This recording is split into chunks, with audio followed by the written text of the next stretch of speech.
ഇതാരാ?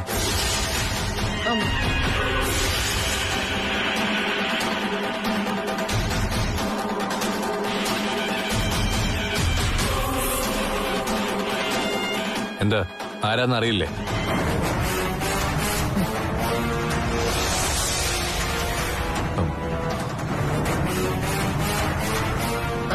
ഇത് അനന്തേട്ടന്റെ ഫ്രണ്ടാ.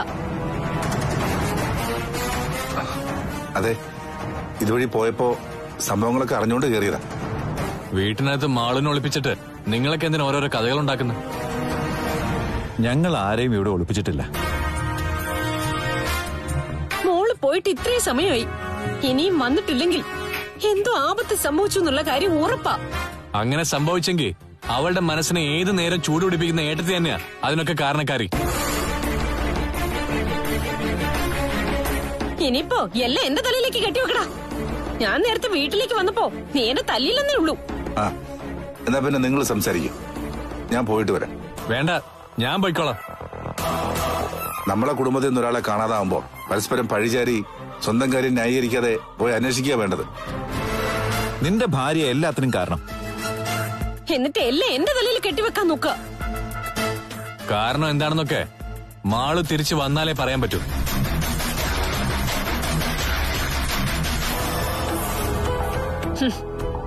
കാർത്തൂന്റെ ഭർത്താവാ. മനസ്സിലായി.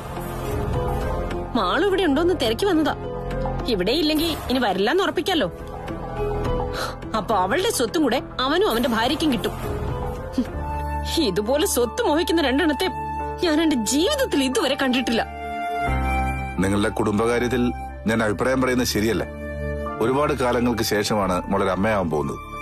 അതുകൊണ്ട് ആ കുഞ്ഞിനെ പറ്റി മാത്രമാണ് എന്റെ ചിന്ത. മോൾ ഇങ്ങനെ പ്രഷർ കൂട്ടുന്നത് ശരിയല്ല. ഇനി ആരോടും വഴക്കിടണ്ട.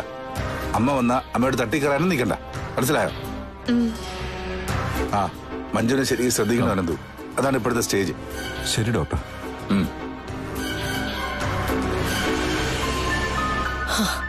ഭാഗ്യത്തിന് നാവില് നല്ലൊരു കള്ളം വന്നതുകൊണ്ട് ഡോക്ടറെ അവൻ തിരിച്ചറിഞ്ഞില്ല. അതൊക്കെ കുറച്ചു കഴിയുമ്പോൾ മനസ്സിലായിക്കോളും. ഒരുപാട് കാലമൊന്നും ഇത് മൂടി വെക്കാൻ പറ്റില്ല.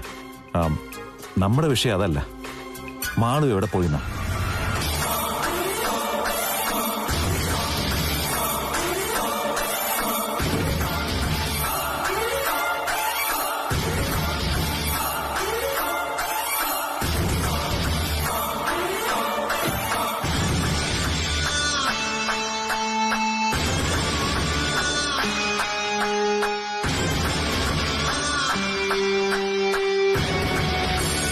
എത്ര പറഞ്ഞാലും നിങ്ങൾ കേൾക്കില്ല അല്ലേ? വീണ്ടും വീണ്ടും ഇവിടേക്ക് തന്നെ വരും അല്ലേ? എനിക്ക് വരാതിരിക്കാൻ പറ്റില്ല എന്ന് ഞാൻ പറഞ്ഞില്ലേ? തന്നെ കണ്ടതിന് ശേഷമാ ഏട്ടത്തിക്കും ഏട്ടനും ഒരാശ്വാസം ലഭിച്ചത്. അതിനുശേഷമാണ് ഏട്ടത്തെ ആഗ്രഹിച്ച പോലെ കാര്യങ്ങളൊക്കെ നടന്നതും. അതുകൊണ്ട് നിങ്ങൾ ആരാണെന്നും ഇപ്പൊ ഏട്ടത്തി കാണുന്ന ഡോക്ടർ ആരാണെന്നും ഇതുവരെ ഞങ്ങളോട് ഏട്ടനോ ഏട്ടത്തിയോ പറഞ്ഞിട്ടില്ല. അല്ല, അങ്ങനെ പറഞ്ഞ എന്റെ ഭാര്യയെ കൊണ്ട് നിങ്ങളെ കാണിക്കുമെന്നാ അവരുടെ ഭയം. അവര് മാത്രം അമ്മയായ മതിയെന്ന് ചിന്തിക്കുന്നോണ്ടാ അങ്ങനെയൊക്കെ. അതിനിടയിൽ ഇങ്ങനെ ഒരു സംസാരം നടക്കുന്നത് അവർക്കറിയില്ല. മഞ്ജു മോളുടെ അനിയത്തെ കാണാനില്ലെന്നറിഞ്ഞു. മാളുവിനെ പറ്റി തിരക്കാനാ ഞാൻ വന്നത്. എന്നിട്ട് തിരക്കിയോ? മാളുവിനെ കണ്ടോ? അവളോട് ഉണ്ടെങ്കിലല്ലേ കാണാൻ പറ്റൂ. ഇവിടെ തന്നെ കാണും മാളു. ഒരു ഡോക്ടറായ താൻ ഇപ്പോഴും മുറിവ് കരിയാത്ത മാളുവിനെ കാണാൻ വന്നതാ. ദേ, അവളെ കൊല്ലാനുള്ള മരുന്നൊന്നും എഴുതി കൊടുത്തേക്കരുതേ. എന്നെ കാണാൻ വരുന്നവരെ ഞാൻ കൊല്ലാറില്ല. മഞ്ജു മോളും ഞാനോട്ട് അടുത്തത് നിങ്ങൾ പറഞ്ഞ പോലെ എന്നെ കാണാൻ വന്നപ്പോ റിസൾട്ട് ഉള്ളത് കൊണ്ടാ. അതിനുശേഷമാണ് മഞ്ജുവിന്റെ മോളാണെന്ന് പോലും ഞാൻ തിരിച്ചറിഞ്ഞത്. എന്നെ കാണാൻ വരുന്നവർക്കൊക്കെ പരമാവധി ആശ്വാസം കൊടുത്തിട്ടേ ഉള്ളൂ ഇതുവരെ. എന്റെ ഏട്ടത്തിക്കൊപ്പം അവളുടെ അനിയത്തെയും സ്വന്തം വരുതിയിൽ നിർത്താനാ, അവളുടെ അമ്മയുടെ കുടുംബം തകർക്കാനാ താനിപ്പോ നോക്കുന്നത്.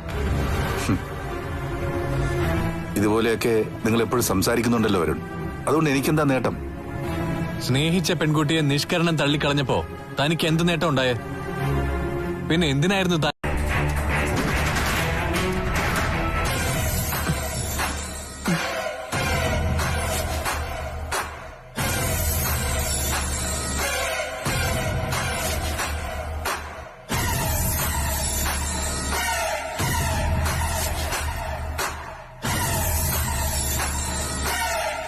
എന്താ നിങ്ങൾക്കൊരു പതർച്ച? അയ്യോ ഒന്നുമില്ല സാറേ. ഇനി അവരുടെ മെക്കിട്ട് കയറ്. മാളിവിടെ വന്നായിരുന്നു അല്ലേ? മാളുവോ? മാളും അകത്തുണ്ടെങ്കിലേ അത് അബദ്ധത്തിൽ ചേച്ചിയുടെ വായിന്ന് വീഴുമെന്ന് കരുതിയ ഇവൻ പോലീസ് ബുദ്ധി പ്രയോഗിച്ചത്. ഇവിടെ എങ്ങും ആ മോള് വന്നിട്ടില്ല സാറേ.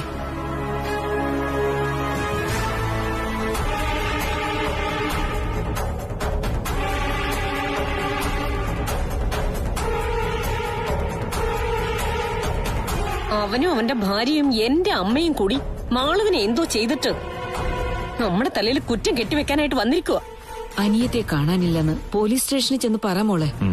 അതെ, ഇനി അതാ വേണ്ടത്.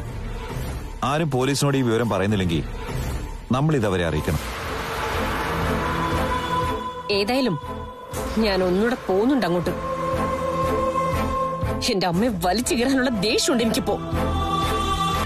ആരോടും പറയാതെ എന്തിനാ പോയത്? എല്ലാവരും വിഷമിച്ചിരിക്കുക. അമ്മയോടും അച്ഛനോടൊക്കെ പറഞ്ഞ എന്നെ വിടില്ല. എന്നാ കാർത്തു ചേച്ചി എനിക്ക് കാണണമായിരുന്നു.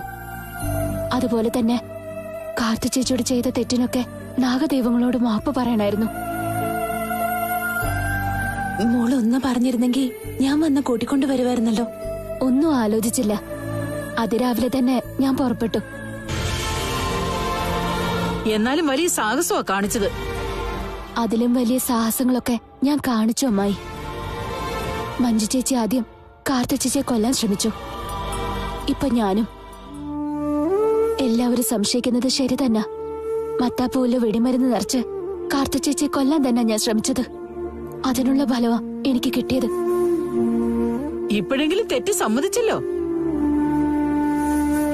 അകത്ത് വന്ന് സംസാരിക്കാം മോളെ, വാ.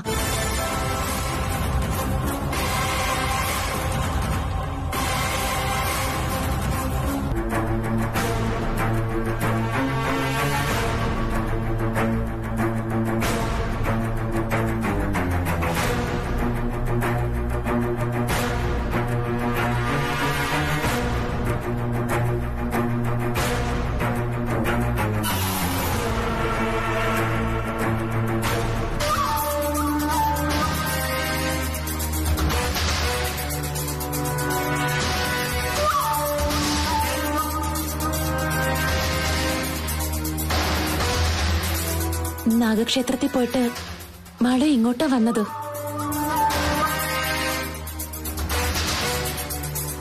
നീ എന്താ ആരോടൊന്നും പറയാതെ ഇങ്ങോട്ട് വന്നത്? എനിക്ക് കാർത്തു വെച്ച് കാണണമെന്ന് തോന്നി. ഇങ്ങോട്ട് വരണമെന്ന് പറഞ്ഞ ആരും സമ്മതിക്കില്ല. അതുകൊണ്ടാ ആരോടും ഒന്നും പറയാണ്ട് പോന്നത്.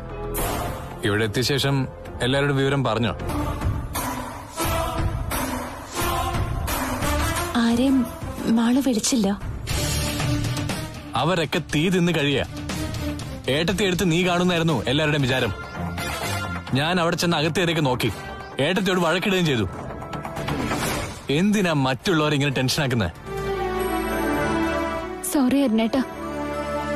ഞാൻ നാഗക്ഷേത്രത്തിൽ പോയി തെറ്റുകൾ ഏറ്റു പറഞ്ഞായിരുന്നു. എനിക്ക് കാർത്തു വെച്ച് കാണണമായിരുന്നു. ആഗ്രഹം കൂടിയപ്പോ പിന്നൊന്നും ചിന്തിക്കാനുള്ള സമയം ഉണ്ടായില്ല. അത് രാവിലെ തന്നെ അവിടുന്ന് പുറപ്പെട്ടു.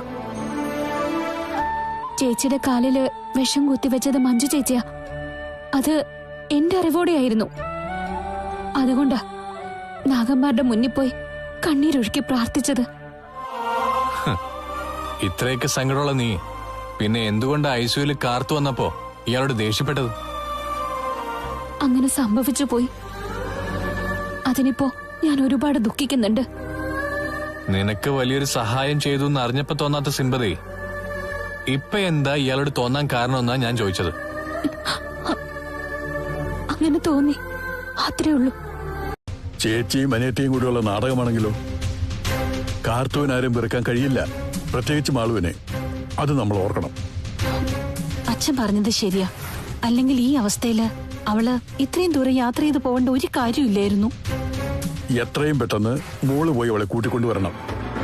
ഒരു കാരണവശാലും മാളുവിനെ ഇനി കാർത്തുവിന്റെ അരികിൽ നിർത്തരുത്. അതുപോലെ തന്നെ കാർത്തുവിന് ശക്തമായ ഉപദേശവും കൊടുക്കണം. ഒരാഘോഷത്തിലും ഇനി അവർ ഒന്നിക്കരുതെന്ന്. ജീവൻ പകുത്തു കൊടുക്കുന്നവരെ വെറുക്കുന്ന, കൊല്ലണമെന്ന് ആഗ്രഹിക്കുന്ന കൊച്ചുമക്കളായി എനിക്കുള്ളത്. ആ ബോധം നമുക്കുണ്ടായേ പറ്റൂ. ഞാനിപ്പൊ തന്നെ പോവാച്ചാ. ആ മോളെ, നീ അവിടെ എത്തുന്നതിന് മുമ്പ് എന്തെങ്കിലും സംഭവിക്കുമെന്ന് എനിക്ക് ഭയമുണ്ട്. ഏയ്, അങ്ങനെയൊന്നും സംഭവിക്കില്ല അച്ഛാ. അവിടെ അരുണ ഏട്ടത്തേക്ക് ഉള്ളതല്ലേ. കണ്ണനെ ഞാൻ വിളിച്ചോളാം. അയാൾ പറഞ്ഞാലേ കാർത്തു എന്തെങ്കിലും കേൾക്കൂ. അല്ലെങ്കിലും എല്ലാവരെയും വിശ്വസിക്കുന്ന സ്വഭാവ.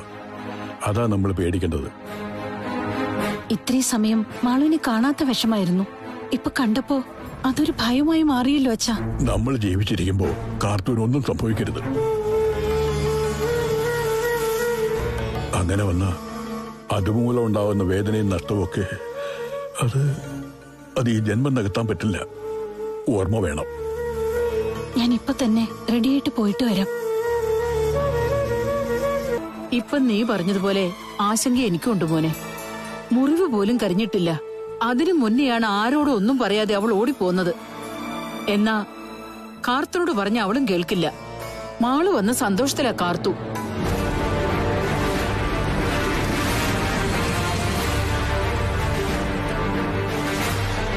അപ്പച്ചി വന്നു.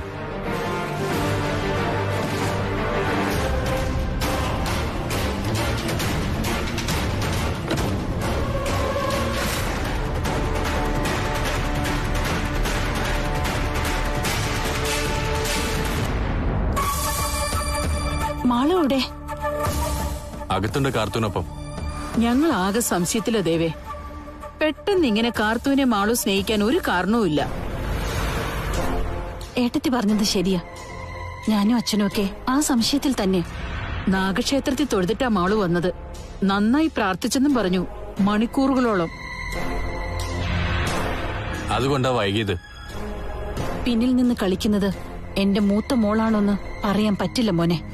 അങ്ങനെ വരാനേ വഴിയുള്ളൂ. അല്ലെങ്കിൽ ഇത്ര പ്രയാസപ്പെട്ട ആരോടും പറയാതെ മാള് ഇവിടെ എത്തില്ല. എല്ലാവരും വിശ്വസിക്കുന്ന കൂട്ടത്തിലാ കാർത്തു. പക്ഷേ നമ്മളതത്ര കാര്യമായിട്ട് എടുക്കണ്ട.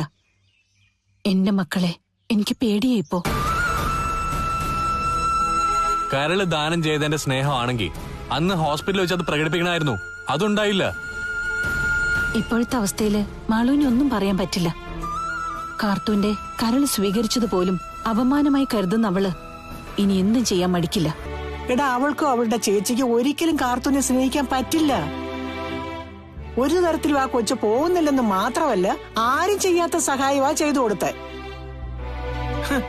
എന്നിട്ട് അതിനൊന്നും ഒരു വിലയും നൽകാതെ എന്തോ കയ്യിൽ ഒളിപ്പിച്ചോണ്ട് വന്നിരിക്കുക കാർത്തൂന്റെ കഥ കഴിക്കാൻ.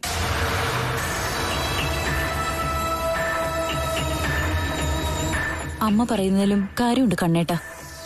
ICUവിൽ കയറി കണ്ടപ്പോഴും കാർത്തൂനോട് വളരെ മോശമായിട്ടാ മാളു സംസാരിച്ചത്. അങ്ങനെയുള്ളവള് പെട്ടെന്ന് സ്നേഹം കാണിച്ചു വന്നെങ്കിൽ അത് സൂക്ഷിച്ചേ പറ്റൂ.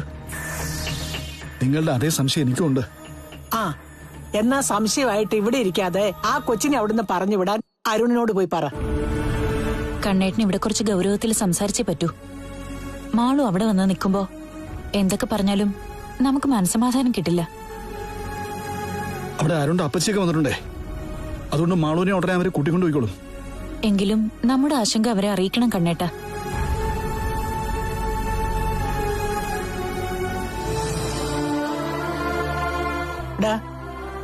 നിനക്കെ നിന്റെ മോളെക്കാളും ജീവനാണ് കാർത്തു. അതെല്ലാവർക്കും അറിയാം. എന്തെങ്കിലും സംഭവിച്ചു കഴിഞ്ഞിട്ട് പിന്നെ തല്ലാനും കൊല്ലാനും നടന്നിട്ട് കാര്യമൊന്നുമില്ല. ചേച്ചി അനിയത്തെ പറഞ്ഞു വിട്ടിരിക്കുക അടുത്ത അടവുമായിട്ട്. കാർത്തൂന് ദൈവാധീനം കൂടുതലുള്ള കൂട്ടത്തിലായതുകൊണ്ട് അവളുമാര് ചെയ്യുന്നതൊക്കെ അവളുമാർക്ക് തന്നെ തിരിച്ചു പറ്റത്തേ ഉള്ളൂ.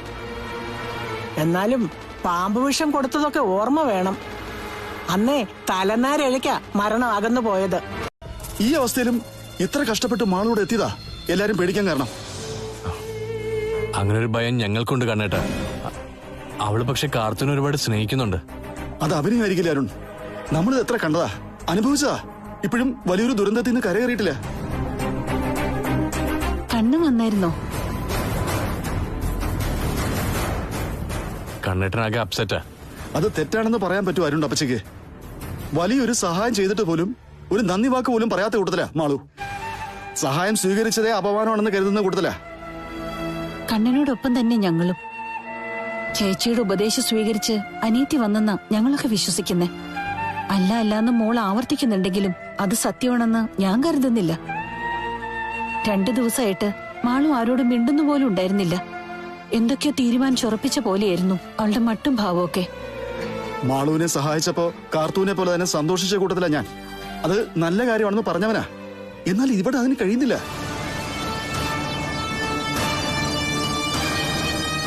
കാർത്തൂന്റെ സ്വഭാവത്തെ പരമാവധി മുതലെടുത്തു മഞ്ജു മാളും കൂടെ. സ്നേഹിച്ചു കഴിഞ്ഞാലേ അവര് വിളിക്കുന്ന എവിടെയും പോവും. അവർക്ക് വേണ്ടി എന്ത് ചെയ്യും? അതൊരു പക്ഷേ എന്റെ കുഞ്ഞിന്റെ മരണത്തിലേക്കുള്ള പോക്കായിരിക്കും. മരുന്ന് കഴിച്ചായിരുന്നോ? ഇല്ല, അതൊന്നും എടുക്കാതെയല്ലേ പോന്നത്. വലിയ അബദ്ധമാ മോള് കാണിച്ചത്.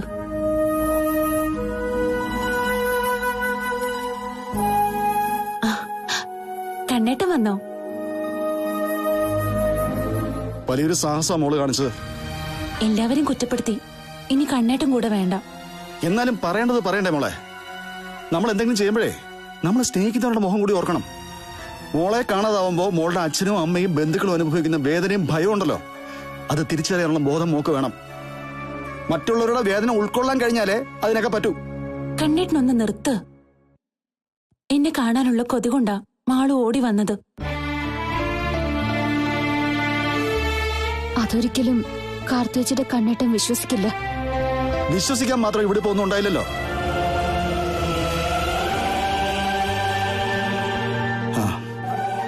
മോളൊന്നു വന്നേ. എന്തിനാ കണ്ണേട്ടാ? ഒന്ന് വാ. ചെല്ലു കാർത്തേച്ചി.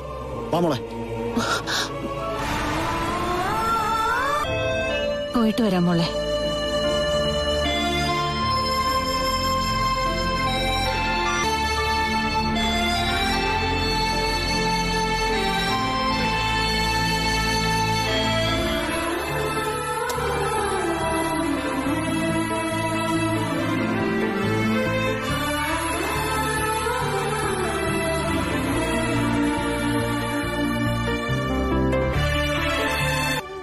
എന്റെ ശരീരത്തിൽ പ്രവർത്തിക്കുന്ന കരള് കാർത്തേച്ചി എനിക്ക് തന്നതാ. അതിന്റെ കടപ്പാട് ഞാൻ ഒരിക്കലും മറക്കില്ല. പിന്നെന്തുകൊണ്ടാ മോളെ കാണാൻ കാർത്തു ഐസിയുവിൽ വന്നപ്പോ മോളതൊക്കെ മറന്നുപോയത്? അന്ന് എന്റെ മനസ്സില് മഞ്ജു ചേച്ചിയുടെ ഉപദേശം മാത്രമേ ഉണ്ടായിരുന്നുള്ളൂ. അതിനുശേഷം ഇവിടെ വന്നപ്പോഴാ മുത്തശ്ശനും അമ്മയും അച്ഛനും ഒക്കെ മാറിയും തിരിഞ്ഞും കാര്യങ്ങൾ പറഞ്ഞു മനസ്സിലാക്കിയത്. എന്തിന് പുരുഷമാമൻ പോലും എന്നെ വ്യക്തമായി കാര്യങ്ങൾ പറഞ്ഞു മനസ്സിലാക്കി. പിന്നെ ഞാൻ മാറിയില്ലെങ്കിൽ ദൈവങ്ങൾ എന്റെ ഒപ്പം നിൽക്കില്ലെന്ന് അറിയോ മുത്തശ്ശ? എങ്കിലും നിങ്ങൾ ഒന്നിച്ചിരിക്കുന്നത് ഞങ്ങൾക്കൊക്കെ ഭയാ മോളെ. അതുകൊണ്ട് നീ ഇനി അങ്ങോട്ടൊന്നും പോവണ്ട. നിന്നെ ഞങ്ങൾ ഉൾപ്പെടെ എല്ലാവരും വിശ്വസിക്കുന്നത് വരെ കണ്ണിനും അരുണ്ണും ഒക്കെ നല്ല ടെൻഷനുണ്ട് മോളുടെ ഈ മാറ്റത്തിൽ. അത് മോള് മനസ്സിലാക്കണം. ഇനി ഇങ്ങനെയൊന്നും സാഹസം കാണിക്കല്ലേ. ഇതുപോലെ എല്ലാവരെയും വിഷമിപ്പിക്കല്ലേ. എവിടേക്കെങ്കിലും പോവുകയാണെങ്കിൽ പറഞ്ഞിട്ട് വേണം പോവാൻ, കേട്ടോ? ആ മോളെ, ശരത്ത് ഇടയ്ക്ക് വന്നിട്ട് ഹോസ്പിറ്റൽ വരെ പോയായിരുന്നു. അയാൾക്കൊരു തലയിട്ടില്. അയ്യോ, എന്നിട്ട്? ഇപ്പോഴെന്നെ വിളിച്ചിരുന്നു. BP 200 കടന്നെന്നാ പറഞ്ഞേ. 2 മണിക്കൂറോടെ കിടക്കണമെന്ന് ഡോക്ടർ പറഞ്ഞെന്ന് പറഞ്ഞു. എന്നാ ഞാൻ ഹോസ്പിറ്റലിൽ വരെ ഒന്ന് പോയിട്ട് വരാം. വേണ്ട, ഞാൻ അങ്ങോട്ടാ പോകുന്നത്. നീ മോളുടെ അരികിലിരിക്കെ. എന്നാ ഞാൻ പോയിട്ട് വരാം. ആ, അവള് മരിക്കണമെന്നായിരിക്കും നിനക്ക്. പിന്നെ സ്വത്തെല്ലാം നിന്റെ പേരിലാവൂല്ലോ. എങ്ങനെ എന്റെ പേരിലാവുന്നേ? പിന്നെ എന്നെയും കൊന്നിട്ട് നിങ്ങൾ അമ്മയും അച്ഛനും ഇല്ലാത്ത ഒരുത്തിക്ക് കൊടുക്കില്ലേ? എന്തിനിപ്പോഴെന്നെ വിളിച്ചത്? വിളിച്ചത് എന്തിനാന്ന് നിങ്ങൾക്ക് അറിയില്ലേ? മാളുവിനെ കാണാനില്ല.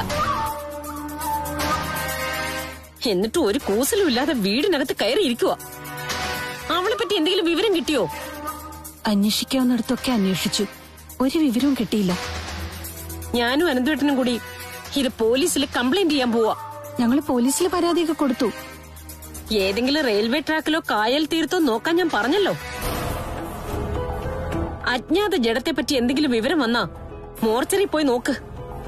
ചിലപ്പോ അവിടെ മോളുമായിട്ട് സാമ്യമുള്ളവർ കാണും. നീ വച്ചിട്ട് പോവാൻ നോക്ക്. നിന്നോട് എനിക്കൊന്നും പറയാനില്ല. എന്നോടതല്ല, എല്ലാവരോടും നിങ്ങൾ മറുപടി പറയേണ്ടി വരും. ഇപ്പൊ പ്രതികരിക്കാതെ നിൽക്കുന്ന എന്റെ അച്ഛനോട് പോലും. ഞാനങ്ങോട്ട് വരുന്നുണ്ട്. എന്റെ മാളുവിനെ ഓടിച്ചിട്ട് അങ്ങനെ നിങ്ങൾ മനസമാധാനത്തോടെ കഴിയാന്ന് കരുതണ്ട.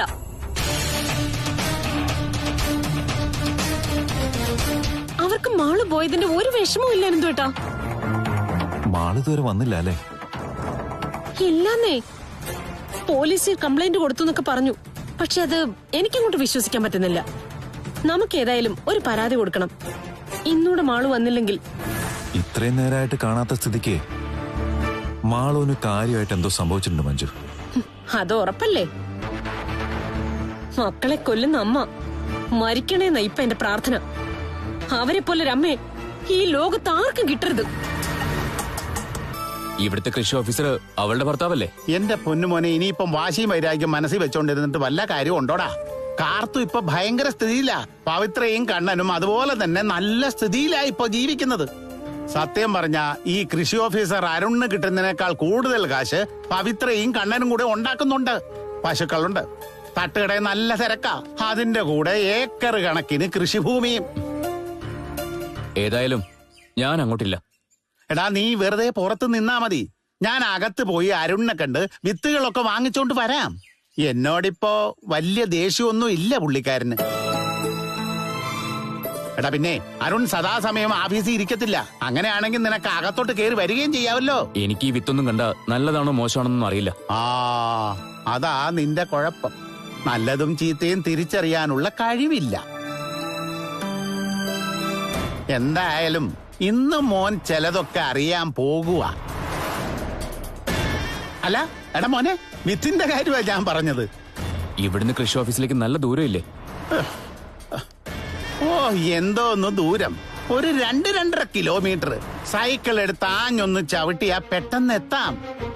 അപ്പൊ മാമൻ എങ്ങനെ വരും? അയ്യോ ഉണ്ണിക്കുട്ടാ, ഞാൻ നിന്റെ പുറകെ ഇരുന്ന് വരും. മാമനെ വെച്ചോണ്ട് ഞാൻ ചവിട്ടാനോ? എടാ, ഒരാളെ ലോഡ് വെച്ചോണ്ട് ചവിട്ടാൻ കഴിയില്ലെങ്കിൽ കൃഷി വിജയിക്കത്തില്ല മോനെ.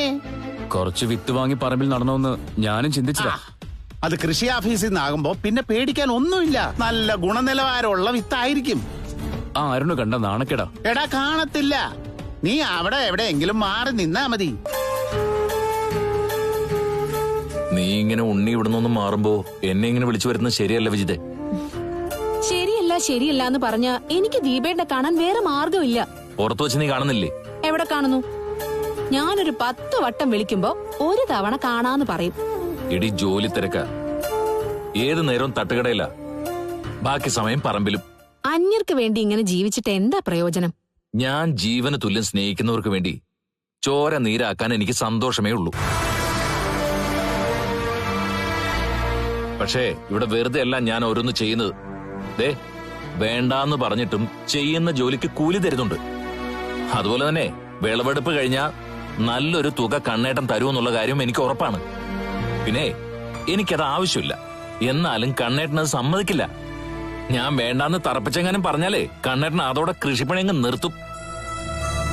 ഞാൻ ദാനം തന്ന പറമ്പിലെ ആരൊക്കെ കയറരുതെന്ന് ആഗ്രഹിച്ചോ അവരൊക്കെ ഇപ്പൊ പണിയെടുക്കുന്നത്. നിനക്ക് വേണ്ടിട്ട് ഒരു സമയത്ത് എന്റെ കുടുംബത്തെ മുഴുവൻ ഞാൻ വിട്ടുകളഞ്ഞതാ.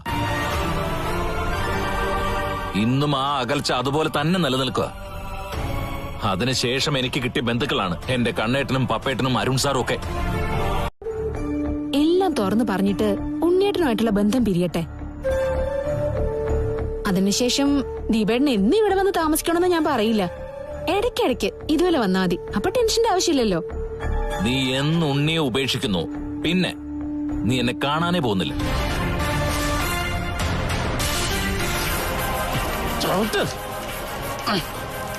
ഓ, നിർത്തടാ, നിർത്ത്. ബ്രേക്കുമില്ലേ?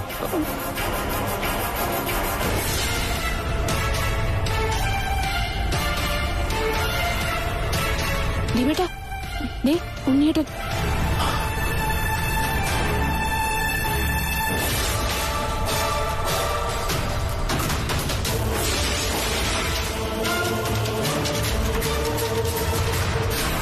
ബുള്ളറ്റ് ആരുടെയാണെന്ന് മോൻ ഉടനെ അറിയും. പെട്ടെന്ന് സ്റ്റാൻഡിൽ വെച്ചിട്ട് വേഗം വാ.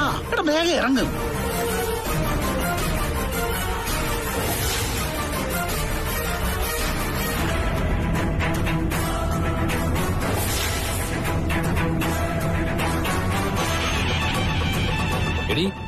നിനക്ക് അവൻ വരുന്നത് ഭയമല്ല, എന്നാലേ എനിക്ക് അങ്ങനെയല്ല. അതുകൊണ്ട് എന്നെ അവൻ കാണാൻ പാടില്ല. എടി, എങ്ങനെയെങ്കിലും അവൻ കാണാതെ എന്നെ ഇവിടെ നിന്ന് ഒഴിവാക്കിത്താ. അതെ, ഞാനിവിടെ എവിടെയെങ്കിലും മറിഞ്ഞിരിക്കാം.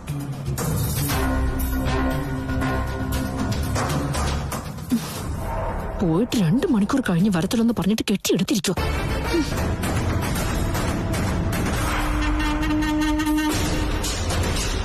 എന്തിനാ റൂമിന്റെ ഡോർ അടച്ചിട്ട് ബാത്റൂമിൽ കയറിയത്? ഉണ്ണിയേട്ടൻ ഇവിടെ ഇല്ലല്ലോ, പിന്നെ വീടിനകത്തുള്ള 2 പേരെയും വിശ്വസിക്കാൻ പറ്റില്ല. വിശ്വസിക്കാൻ പറ്റാത്തത് ആരെയാണെന്ന് നമുക്ക് നോക്കാവടി. നോക്കി നിൽക്കാതെ പോയി നോക്കടാ, അകത്താരാ ഉള്ളതെന്ന്. കള്ളനെ നമുക്ക് കാണാം, കള്ള കാമുകനെ. നോക്കി നിൽക്കാതെ എന്റെ കൂടെ വാടാ.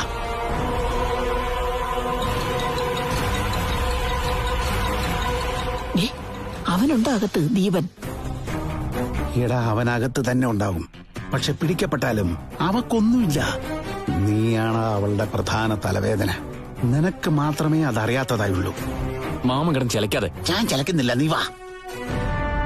മകളൊരു തെറ്റ് ചെയ്യുമ്പോ കൂടെ നിൽക്കേണ്ട അമ്മയും അച്ഛനും എന്നെ ഇങ്ങനെങ്കിലും പ്രതിയാക്കി അടങ്ങൂന്ന് പറഞ്ഞ് നടക്കുവോ. അതുകൊണ്ട് ആർക്കാ പ്രയോജനം ഞാൻ കാണിച്ചു തരാം.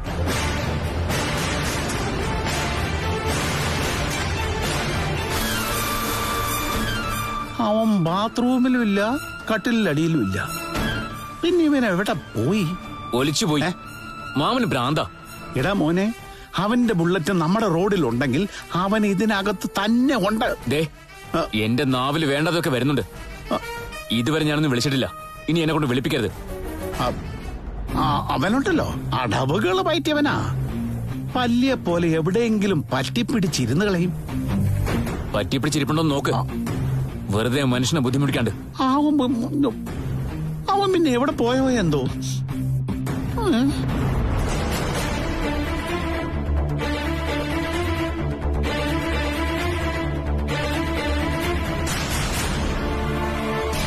അപ്പോ അങ്ങേര് പറഞ്ഞ് ശരിയാണല്ലോ.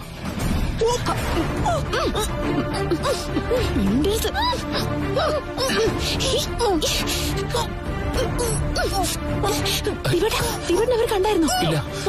എന്നാ വേഗം പൊയ്ക്കോ. മിണ്ടരുത്. മിണ്ടിയ നിങ്ങളുടെ കഴുത്തറക്കും ഞാൻ, കർണത്തടിക്കും ഞാൻ. ഭർത്താവിന്റെ കയ്യും പിടിച്ച് അനന്തരവനൊപ്പം ഇറങ്ങി പോകേണ്ടി വരും. ദീപേട്ടനെ കാണാത്തതേ എന്റെ അല്ല, നിങ്ങളുടെയൊക്കെ ഭാഗ്യ. എന്തായാലും നീ ഇങ്ങനെ ആയി പോയല്ലോടി. ഓർമ്മയുണ്ടല്ലോ അന്ന് കവിളത്ത് വീണ എന്റെ കൈ. ഇനി പപ്പയാണോ അമ്മയാണോ എന്നൊന്നും നോക്കത്തില്ല. തല്ലേണ്ടി വന്നാലേ തല്ലും. ചിലപ്പോ അനന്തരവനെ കൊണ്ടും അത് ചെയ്യിക്കും. എത്ര നാൾ നീ ഇങ്ങനെ ചെയ്യിക്കൂടി? എന്നെങ്കിലും ഒരു ദിവസം നീ പിടിക്കപ്പെടില്ലേ? അങ്ങനെ പിടിക്കപ്പെടുമ്പോ എനിക്ക് നഷ്ടം വരില്ല. എനിക്കൊപ്പം ഇവിടെ ജീവിക്കണമെങ്കിൽ എന്നെ അനുസരിച്ച് എന്റെ തോന്നിവാസങ്ങൾ സമ്മതിച്ച് ഭർത്താവായാലും അച്ഛനായാലും അമ്മയായാലും ഒരു മൂലയിൽ ചുരുണ്ടു കൂടിക്കണം. എങ്ങോട്ടോടി നിന്റെ പോക്ക്? ഏതായാലും മുകളിലേക്കല്ല, മിക്കവാറും നിങ്ങളെ അയാള് ജയിലിലേക്ക് പോകുന്നതിന് മുമ്പേ കൊല്ലും. നിങ്ങളും വിശ്വനായിട്ടുള്ള ബന്ധത്തിന്റെ പേരിൽ. എനിക്ക് അയാളോട്ട് ഒരു ബന്ധമില്ലടി. പിന്നെ അയാൾ എന്തിനാ ഇവിടെ വന്ന് ടോർച്ചടിക്കുന്നേ? അത് അയാളുടെ സൂക്ക